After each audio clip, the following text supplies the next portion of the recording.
کس آمده است با عنوان فامیلی من حالی فکر دارم قبول کنم یا قبول نکنم یگون نظر داشته باشد. قبول کنید. گوش کنید مردم چی میگوید. ممکن سوال داشته باشند.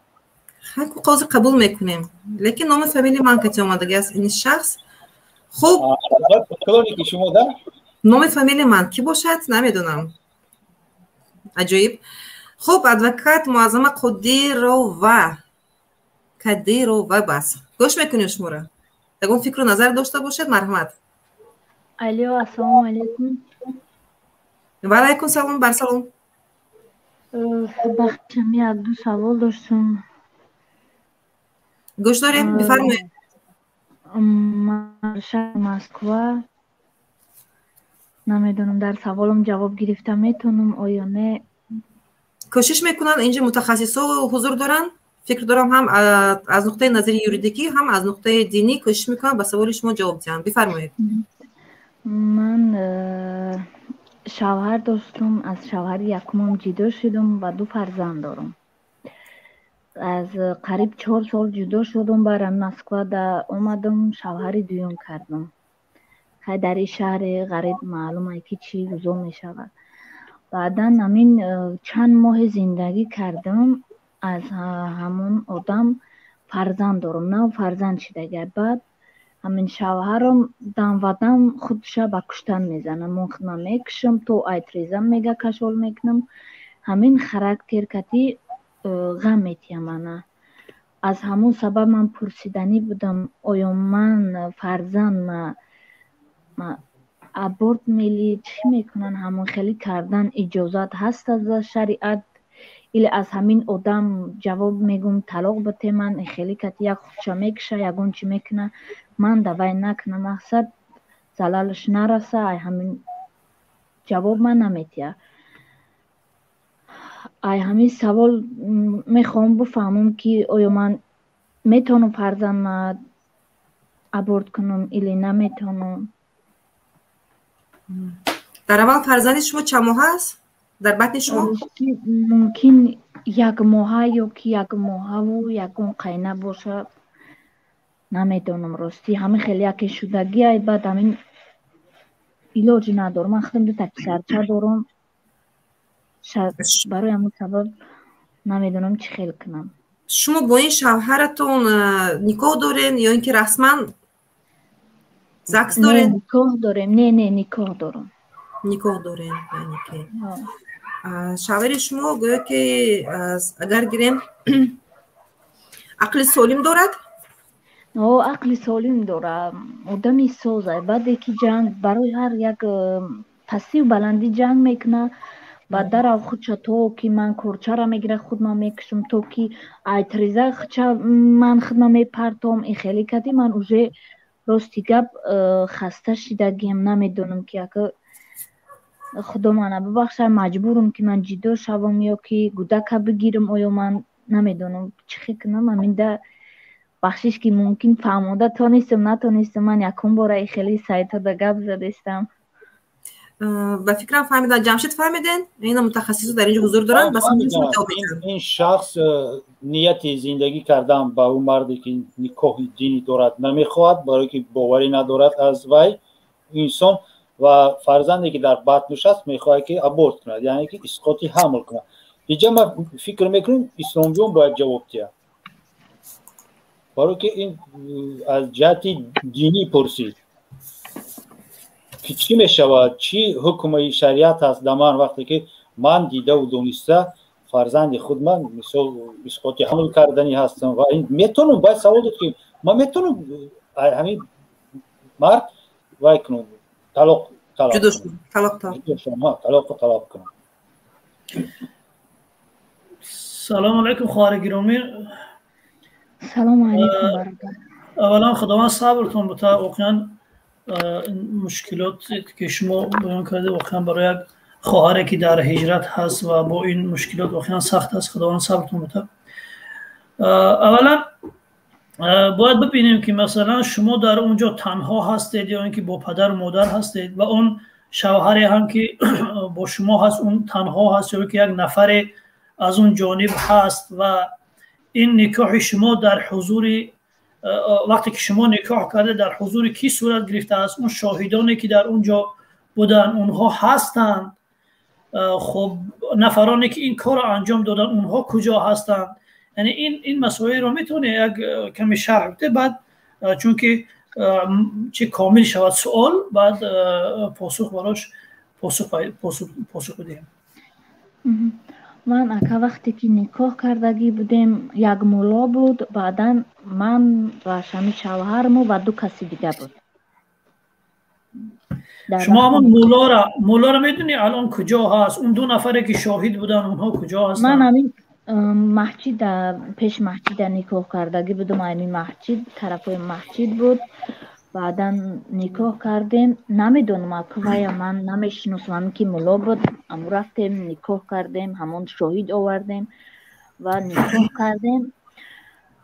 بعدا کمتر زندگی قیمتر حقیقتش بسیاری. حالا برای مسئله روشن شدن شما تنهایید، یعنی که مثلا نفری نیست از جانب شما که سرپرست شما در اون وقت بوده است یا که از شما تنها بودید؟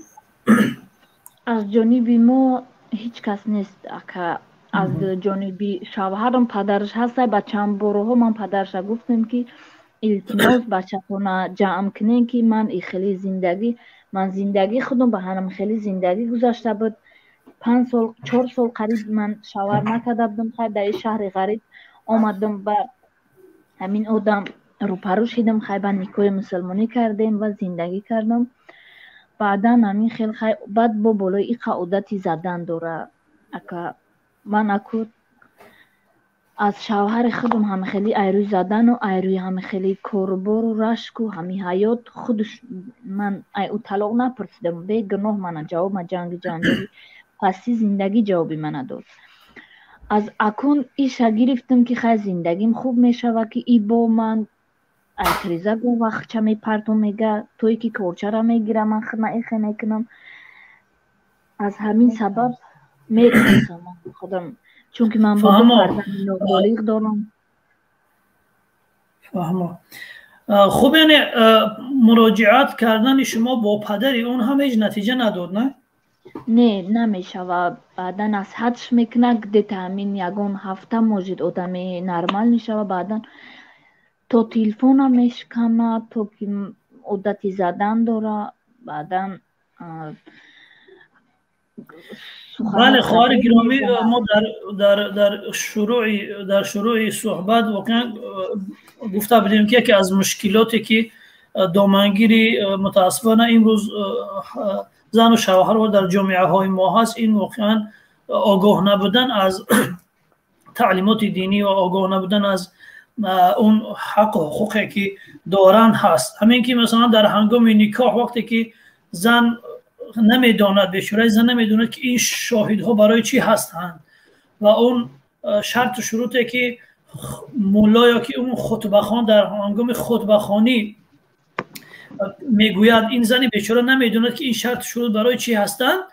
این مشکلات در این وقت به وجود می آید. اگر اون زن بداند در اون وقت که این شاهدها برای چی هستند، هر شاهدی که نمیشناسد، اون شاهدی که نمیداند کی هست، شاهد برای همین لازم هست که وقتی بعد از نکاح در وقت زندگی کردن مشکلات به وجود می آید، اون شاهدها باید در این حل کردن این مسائل باید دخالت داشته باشند. وقتی که این زنی بیچاره خبر ندارد که اون مولا در وقت خواندن خطبه چی شرط و شروط گذاشته است، این شاهدها کی هستند، دیگر در این وقت همه اون مشکلات بار می شود بالای این هم خود این زن و در مقابل هم این مرده که واقعا دیگر نمیتونم در مورد این ما چگونه خلاصه چی بگویم، واقعا خیلی سخت است. خوب می بود که در اونجا اگر در نزدیکی شما نمیدونم یگون مسجد باشد، یگون مرکزهای دینی باشد که بتوانید با اونجا مراجعت کنید، حتما که در اونجا قاضیات یا نمیدونم مساجدی هست که شما همون مسجدی که شما را نکاح کردن اگر امکانیت باشد اونجا باید مراجعت کنید و این مشکلی خود را به همون نماینده اون مسجد برسانید که این مشکلی دامنگیری من هست، من باید چیکار کنم. و اینکه شما بعد از بیرون شدن، سوال این است، بعد از جدا شدن از این مثلا چی کار میکنید، این خیلی مهم هست. و فرزندی که شما الان دارید چگونه در مورد فرزند این یک مسئله است که مثلا چی جواب در مورد این مثلا فرزندی که در بطن شما هست، این یک مسائل. در مورد جدا شدن شما یک مسائل. اینها همش نیاز به این دارن که شما اگر یک مسجد چگونه گفتی در مسجد نکاح کردیم باشد و بتوانید که به اونجا مراجعت کنید، از همه بهتر این است که با اون امامی در اونجا بودن مراجعت کنید. اون مسئول رسمی اون منطقه هست، تأثیرش خیلی بیشتر است از اینکه ما برای یک پاسخی بگوییم. این امکانیت رو داره شما؟ داریم. ها اگه امکانیت دارم و بعدا نمیدانم چه خیلی میرم من چی سوال میتیم. این سوالهایی که برای ما دادی، این سوالهایی برای ما گفتی، همه نکته به نکته همه رو برای اون امام هست. اون یک نهادی رسمی هستن، اونها نهادهای رسمی هستن برای زندگی شما کمک میکند. شاید کمک کند که مثلا این همسر شما هست و این کمبودی ها رو انجام میده، همسر شما رو دعوت میکنن شاید و شاید نیاز شود که بالاتر شما مراجعت کنید. نه اینکه مثلا در حال ما هم وقتی یک مشکلی پیش می آید هر مشکلی که نباشد تنها برای حل اون یک راه میبینیم، یک راه همین که مثلا ما باید جدا شویم و مثلا این کار انجام بدیم. بهتر این است که اونجا اگر امکانیت باشد مراجعت کنید، نهادی رسمی هست و شاید که مثلا این قضیه شما دیده برآمده شود و یک برای آینده زندگی بهتر شود. بتوانید که نه از راه طلاق شد، از راه دیگر راه بهتر این قضیه شما حل شود. اما اینکه مسئله جدا میشود این یک مسئله دیگه هست. السلام علیکم. اکنون شما گفتنین که این دختر باید مسکو، این خودش در مسکو، همین مچتی مسکو رود. این بچه همه خیلی آدم هست که خودش یا جنجال شدیستن، من دیدیستم دارو میخورد، من میکشم گفته خودش ای تریزه با میپرتاد میگود میپرتام، کورچه را میگیرد میگود میکشم، کورچه در اشکمش میموند. یا بار طلاقش پرسید، دختر زد. یکمش که دویمش که تو من چیتا با فکرم این مردک نمیره، دویمش که این جوابش نمیتید، سیمش که من چی بله گوش دارم. این همین اوژه این دختر میترسد زندگی کردن به واقعیتی، اوژه میترسد. میگه که یکی از اون کار میکنند خودش، این دختر دید دارو خورشان دید دیگه کاروشان دید، میگه این دختر ترسیده. مشکلی همین است. خواهر گرامی گوش کنید، مشکلی همین هست که وقتی اون نمیخواهد طلاق دادن این خواهر رو، وقتی ما هم براش مثلا از این جواب بدیم، اون چگونه طلاق خودش رو از اون میگیره؟ من برای همین گفته ایستادم که اگر یک نهادی رسمی باشد مراجعت کردن با فایده است. خود شما مراجعت کنید. این حوض شما که فهماندید ایروی شریعت فهماندید، شما فهماندید ایروی شریعت فهماندید. این ایروی شریعت حوضی موجود 10% آدم مونده است که ایروی شریعت کاربار میکنن. حوضی مردکات نکاح کردستن، через تلفن جواب دادستن. اینو مولایی که هستن که این через SMS و через تلفن گپاتون عباره через SMS طلاق، через SMS طلاق دادستن، через تلفن طلاق دادستن، ایدوری طلاق، через آدمو طلاق دادستن. همون مولایی که هستن که ادوبرید کردستن همین کاراشونه. مردکا به حد ای خود گذراندگیان، دخترها قدر ندارن، هم که زندگی کردستن فورا امروز 5 سال 4 سال 2 سال 1 سال زندگی کردستن، بعد 4 5 سال میگن که уже نمیپاری، من نمیپاری، انا طلاق یا که через кого-то طلاق через SMS. با مولایی که هستن که خیلی کاری خوب کرده است. هیچی یگان مردک حق دارد نخورد جواب خواهر گرامی، الان مشکلی این خواهر باید حل شود. مشکلی که این خواهر دارد واقعا در یک مشکلی گرفتار شده است، باید مشکلی این حل شود. ولی شما میگویید این بچه هم رنگی همون مردکو، شما باید همه راه‌های حقوقی که حق‌هایی که این خواهر دارد باید اونو استفاده کند، باید مراجعت کند، باید نمیدونم با کجا باید مراجعت کند. ولی اینکه زکس ندارد براش مشکل هست تنها یک نکاح دارد و شما هم میگوید که اون مرد این رو طلاق نمیدهد، یعنی این یک چیزی است که ай худо метарсад талоқ наметиҳад, лекин мезанаду чумчукоро мекунаду азоб метиҳад. инам айрои ислом. این یک نفر لازم که از جانب این خواهر یک نفر پیدا شود که از جانب این خواهر یک نفر نزدیک. این ترسود است که کودک من این پگه یگون کار میکند خودش، من این کودک گرفتم аборт мумкин кардан ё не, то чанд рӯзара кардан мумкин ба аборта. бахшиш ака, ҳамин фарзанда яъне дар пеши худованд кадом вақт гунаҳгор мешавад ки фарзанда аз баднат бигирад؟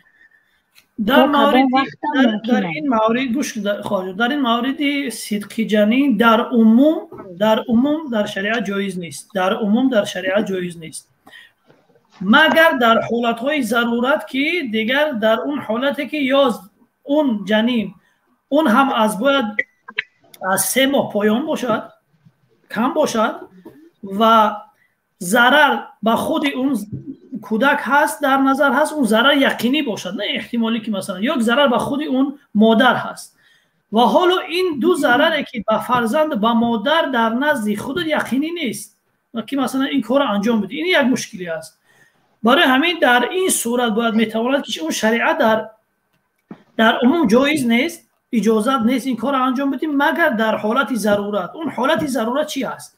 اون حالت ضرورت است که ضرر بر خود مادر داشته باشد، بر خود شما، یا که بر خود فرزند ضرر داشته باشد. که ولی این چیزها الان احتمالی، شما این چیز را میگوید احتمالی میگوید که مثلا شاید مثلا اون چیکار انجام بدهد و این مثلا فرزند تولد شود و این مشکلی بالای سر شما بیاید.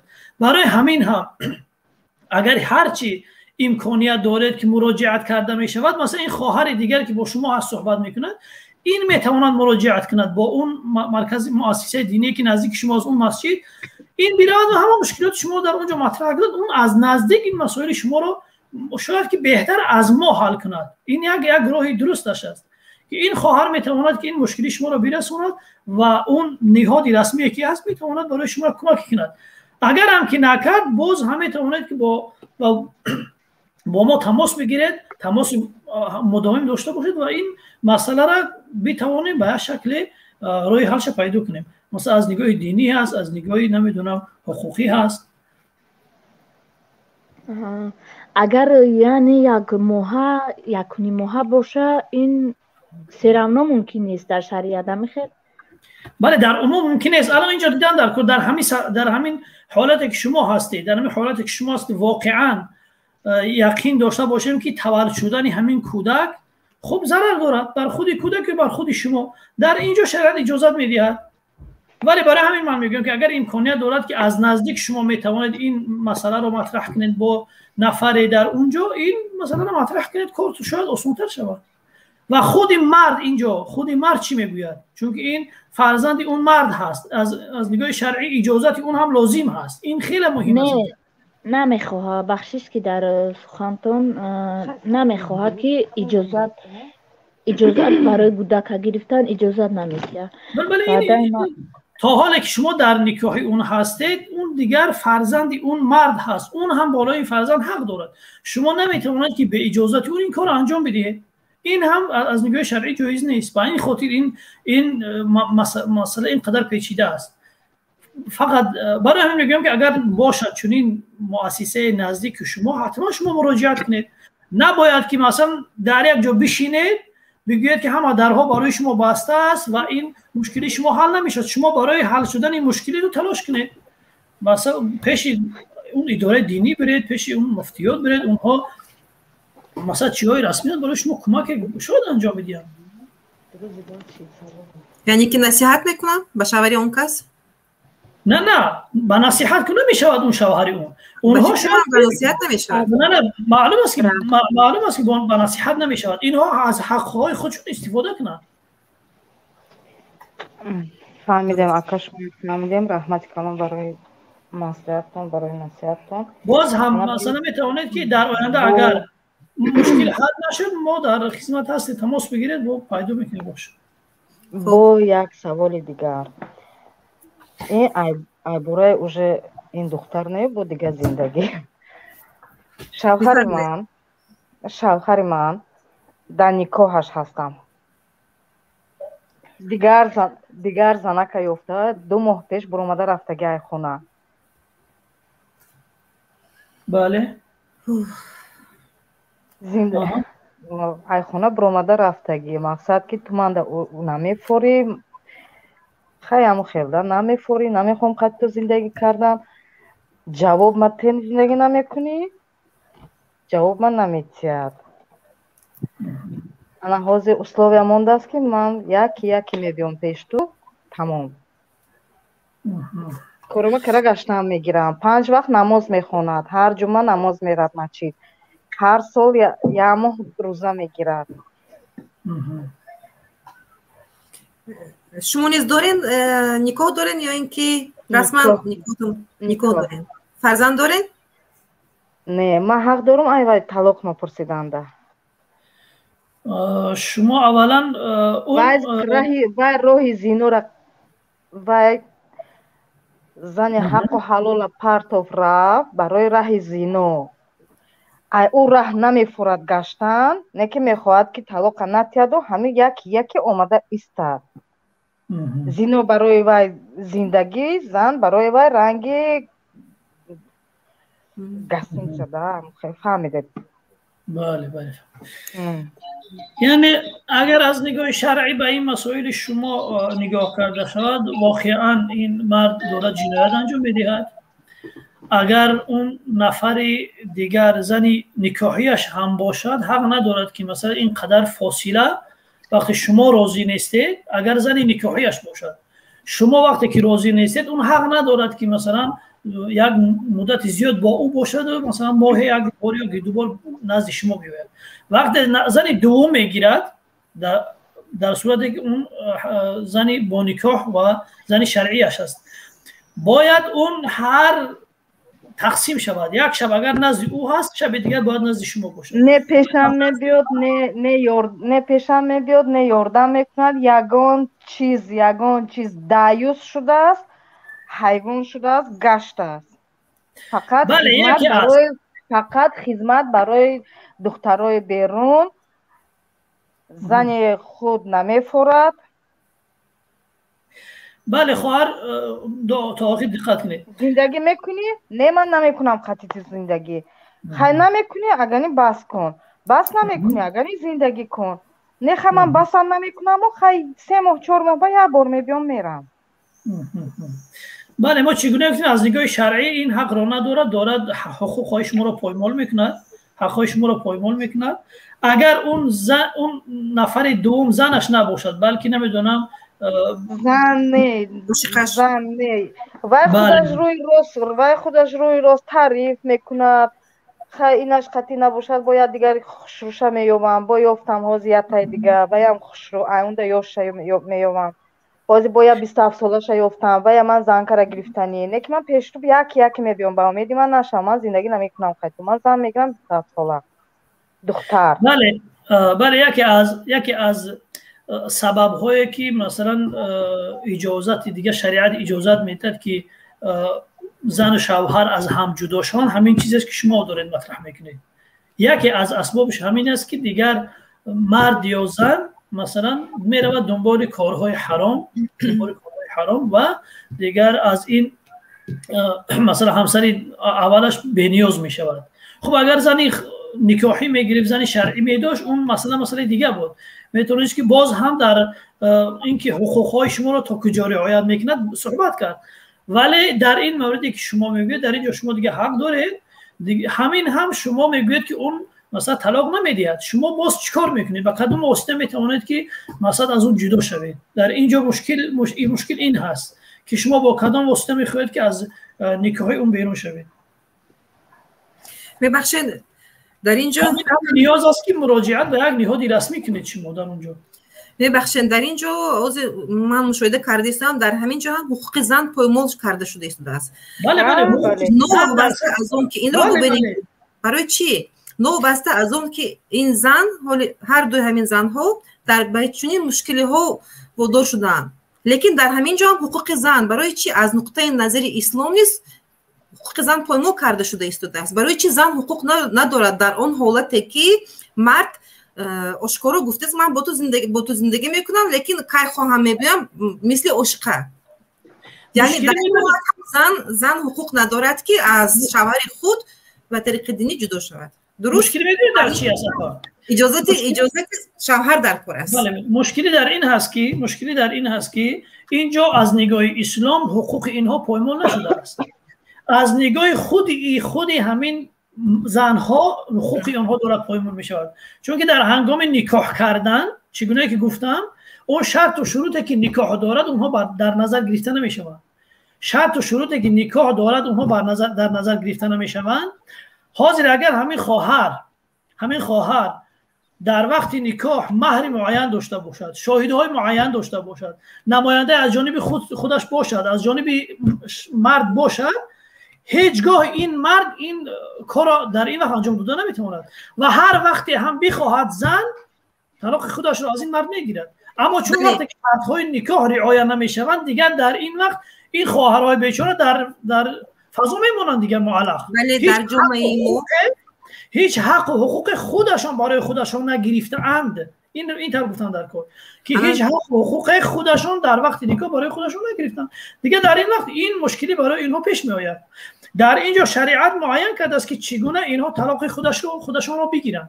حالا اگر مهر داشته باشن با واسطه مهر میتونن طلاق خودشان را بگیرن، مرد را مجبور کنن که اینها جدا شوند.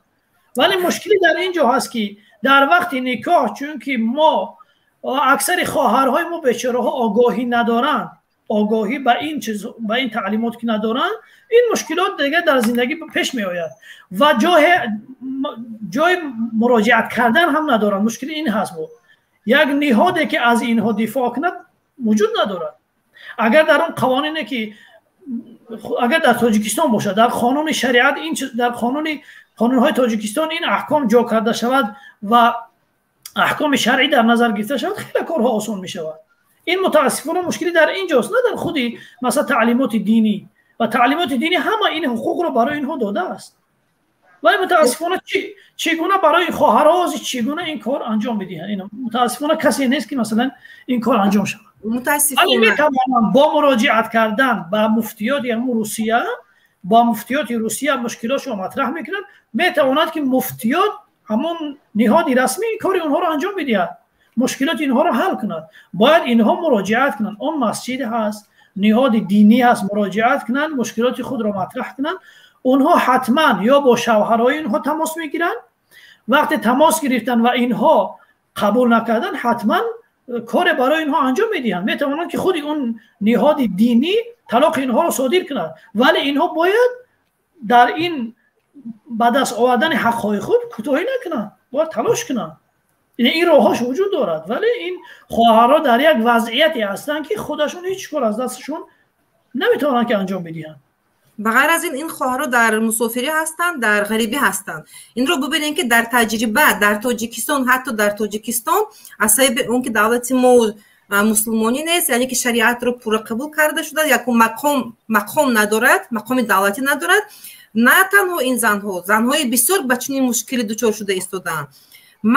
مهر گفتگی در اسلام هست درست، لیکن در تجربه در تاجیکستان نیست. اگر که مردهای ما مهر میدادند رنگ ایران، رنگ عربستان مهر بسیار میدادند، امروز زنهای ما به چنین مشکلی ها دچار نمیشد، فرزندای آنها امروز یتیم نمیشد.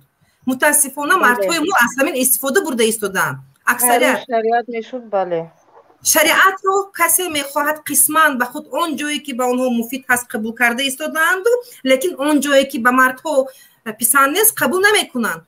این امروز است که زنهای ما سرسون و سرگردان در روسیه کار کرده ایستادند، در غریبی میباشند، فرزندای آنها باشد اگر باز یتیم در کوچه و گشته ایستادند.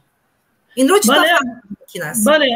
بله شما درست خواهی کرده. واقعا یک مشکل دیگری ما در خود جامعه تاجیکستان واقعا همین هست که ما این قانون های هستند که اینها باید به یک شکل واردی عمل شوند. همین قانون‌های خانوادگی که در شریعت هست اینها رو ما تنها در موعظه ها و نمیدونم خطبه ها استفاده میکنیم. یعنی این قانون‌های نیستن که تنها با نصیحت کردن اینها عملی شوند. اینها نیاز دارن به یک چارچوبه که تطبیق شوند. در هم مسائل قوانین خانوادگی در قرآن در وقتی در قرآن آمدگی هستند متاسفانه در جامعه ما تنها در موعظه ها در نصیحت ها استفاده می شود. تا حال کار انجام نشده است که اینها به یک شکل قانونی درآورده شوند و مورد عمل تطبیق قرار بگیرند. واقعا این مشکلی است. ما چگونه که در اول صحبتم گفتم واقعا شورای علما که باید در این سمت کار کند، شورای علما که یکانه نهاد دینی در کشور باید در این سمت کار کند، مثلا کارهای علمی بگذراند، با حقوقدانها صحبت کند، با نفران متصدی مثلا در حکومت کار کند که اینها باید وارد کردشان به شکلی، ولی این اصلا وجود ندارد. دانشمندان ما واقعا در این مورد هم کار نکردن، تنها اینکه نصیحت کنیم یا موعظه کنیم که اینها به این شکل نتیجه نمیدن. اگر ما میخوایم که این قوانین خوب نتیجه بدن، تطبیق شوند و زنها حقوق پیدا کنن از نگاه دینی از نگاه قانونی، باید این کارا رو انجام داد، باید بیشتر کار کرد. این است مشکل ما.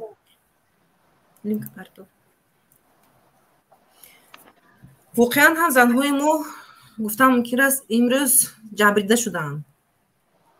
من چنین بها میدم در بسیار مورد جبریده شدن، تگی پا شدن. درست میگه. یک نرخشون یک تینده کم شدن، پس شدن.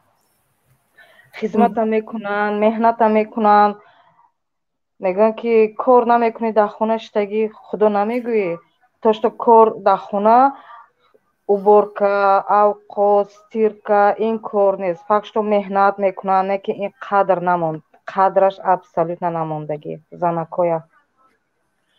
خب خواهر گرامی از جانب شما هم نفر رفت به فکرم، خواهر از جانب شما هم نفری نیست که مثلا این مسئله این قضیه شما رو پیگیری کند؟ پدر هست، برادر هست، نمیدونم یک نفری که باید این قضیه رو پیگیری کند. شما با این تنهایی با این مشکلات نمیدونم چگونه شما مثلا ما از برای شما یک توصیه های میتیم، یک جواب های فقهی براتون میتیم، ولی وقتی شما این رو انجام دادن نمیتوانید، وقتی نمیتوانید که تلاش کنید که انجام بدهید، جوابهای ما هم بی‌فایده هست.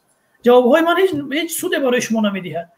برای همین این هست که من در اول صحبتم گفتم که واقعا متاسفانه این نیاز به بحث‌های بیشتر، به نشست‌های بیشتر، به گفتگوهای بیشتر، از مثلا همین اسباب‌های جداشی بین زن و مرد، حقوق‌های زن بالای مرد، حقوق‌های مرد بالای زن، نه تنها در موعظه و با یک صحبت کردن، برای اینکه مثلا اینها بیان در جامعه وارد جامعه شوند و مردم اینها را در زندگی تطبیق کنن. روی اینها باید کار شود، روی اینها صحبت ها شود، روی اینها نشست ها شود. متاسفانه کی انجام میدهد باید اینها رو؟